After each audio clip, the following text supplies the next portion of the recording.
जो ने भी मेरे अप्पू को मारे उनको कड़ी से कड़ी सजा दी जाए, उनको फांसी दी जाए और वो दो आरोपी को फांसी की सजा दे।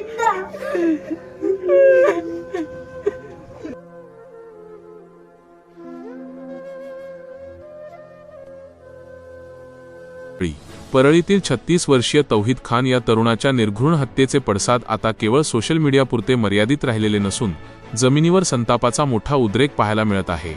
आज परळी शहरात आरोपींना तात्काळ फाशीची शिक्षा द्या आणि कडक कारवाई करा या मागणीसाठी एक अभूतपूर्व आणि भव्य मोर्चा काढण्यात आला होता। या मोर्चामुळे संपूर्ण बीड जिल्हा हादरला असून प्रशासनावर प्रचंड दबाव निर्माण झाला आहे। या भव्य मोर्चामध्ये मयत तौहीद खान याचे कुटुंबीय देखील न्यायाच्या अपेक्षेने रस्त्यावर उतरले होते। मोर्चा दरम्यान एक अत्यंत हृदयद्रावक प्रसंग घडला, ज्याने तिथे उपस्थित असलेल्या हजारो नागरिकांचे डोळे पाणावले। तौहीदच्या लहान मुलाने हातात माईक घेतला आणि हुंदके देत रडत रडत एकच मागणी केली, माझ्या अब्बूला ज्यांनी मारलं त्यांना फाशीची शिक्षा द्या।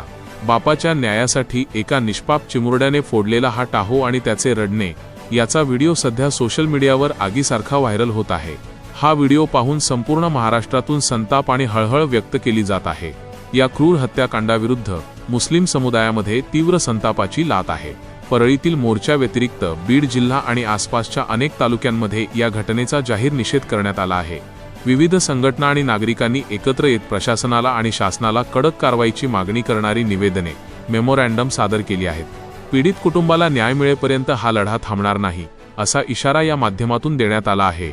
एकीकडे संपूर्ण जिल्हा या घटनेमुळे पेटून उठला असताना दुसरीकडे बीड जिल्ह्यातील राजकीय वर्गाची धक्कादायक उदासीनता समोर आली आहे। इतकी मोठी आणि अमानुष घटना घडूनही बीड जिल्ह्याचे नवनिर्वाचित खासदार बजरंग सोनवणे, परळीचे आमदार आणि राज्याचे मंत्री धनंजय मुंडे, भाजप नेत्या पंकजा मुंडे यांच्यासह स्वतःला सेक्युलर म्हणून घेणाऱ्या जिल्ह्यातील कोणत्याही बड्या राजकीय नेत्याने या घटनेवर साधा निषेधही नोंदवलेला नाही।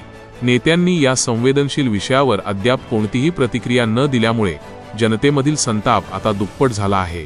निवडणुका आल्या की मतांसाठी फिरणारे हे नेते आज एका कुटुंबावर एवढा मोठा डोंगर कोसळला असताना आणि समाज रस्त्यावर उतरला असताना गप्प का, असा थेट आणि धारदार सवाल नागरिक उपस्थित करत आहेत। नेत्यांच्या या भूमिकेचा सर्व स्तरातून तीव्र निषेध केला जात आहे। तौहीद खान हत्या प्रकरणाला आता एका मोठ्या सामाजिक आंदोलनाचे स्वरूप आले आहे।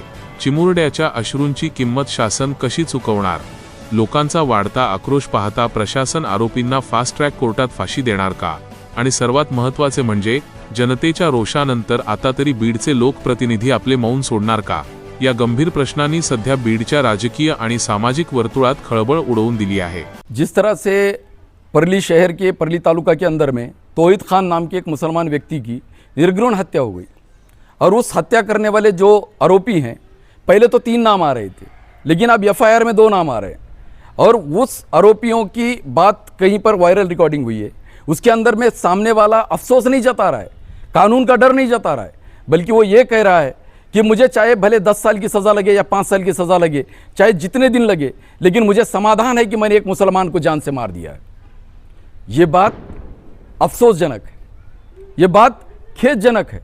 और हम लोग महाराष्ट्र के मुख्यमंत्री देवेंद्र फडणवीस साहब, बीड जिले के खासदार बजरंग सोनवणे साहब, जिन्होंने मुसलमानों के वोटों के ऊपर अपनी आमदारकी भी हासिल की, जिन्होंने नगर परिषद परली की सत्ता भी हासिल की, वो धनंजय मुंडे साहब, वो पंकजा मुंडे साहब जो विद्यमान फिलहाल पर्यावरण मंत्री हैं और वो परली से आती हैं, इनकी आवाज़ें इसके ऊपर चुप हैं। तो ये सोचने जैसी बात है। कहीं ना कहीं महाराष्ट्र के अंदर में इस तरह का जो माहौल दिन ब दिन बढ़ाया जा रहा है, बनाया जा रहा है, जिसके अंदर में ये माना जा रहा है कि महाराष्ट्र के मुख्यमंत्री देवेंद्र फडणवीस जो या महाराष्ट्र के गृह मंत्री भी हैं, उनके अनजाने की हुई गलतियों की वजह से या तो जानबूझकर की जाने वाली गलतियों की वजह से दिन ब दिन ये माहौल बनता जा रहा है। मैं महाराष्ट्र के मुख्यमंत्री देवेंद्र फडणवीस साहब, आप जो हैं, आपसे ये पूछना चाह रहा हूँ, जब 2015 में आप महाराष्ट्र के मुख्यमंत्री थे, तब महाराष्ट्र के अल्पसंख्यक समाज के संरक्षण के लिए आपने एक कानून बनाया था। वो कानून क्या था? महाराष्ट्र अल्पसंख्यक समाज अत्याचार प्रतिबंधक अधिनियम 2015। लेकिन बाद में आपने उसको ठंडे बक्से में रख दिया। उसी की बदौलत आज मुसलमानों को महाराष्ट्र के अंदर में दिन दहाड़े काटा जा रहा है, मारा जा रहा है, वो बिल्कुल मूली और गाजर की तरह काटा जा रहा है। उनकी जान जो है इतनी सस्ती बन गई है कि कोई भी ऐरा गैरा आकर मुसलमानों को तकलीफ देने की कोशिश कर रहा है।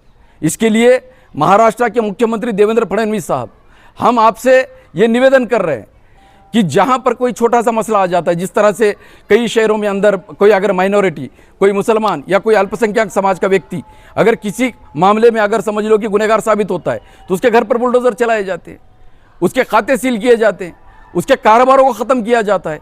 देवेंद्र फडणवीस साहब और परली के आमदार धनंजय मुंडे साहब और बीड़ जिला के खासदार बजरंग सोनवणे साहब, आप ये कार्रवाई, ये बुलडोजर की कार्रवाई, ये आर्थिक निर्बंध डालने की कार्रवाई आप कब करने वाले हैं? क्या इसी तरह से मुसलमानों को दिन दहाड़े मारा जाने वाला है, काटा जाने वाला है? यह हमारा सवाल है। और अगर ऐसा नहीं होता है तो हम लोग आपसे निवेदन कर रहे हैं कि महाराष्ट्र में मुसलमानों के लिए जो संरक्षण कानून है, जिसको एट्रोसिटी एक्ट कहा जाता है, मुसलमानों के लिए बनाया हुआ है, देवेंद्र फडणवीस साहब आपने खुद बनाया हुआ है, उसको महाराष्ट्र में लागू कीजिएगा, वरना महाराष्ट्र का मुसलमान बेशक रोड पर आने वाला है।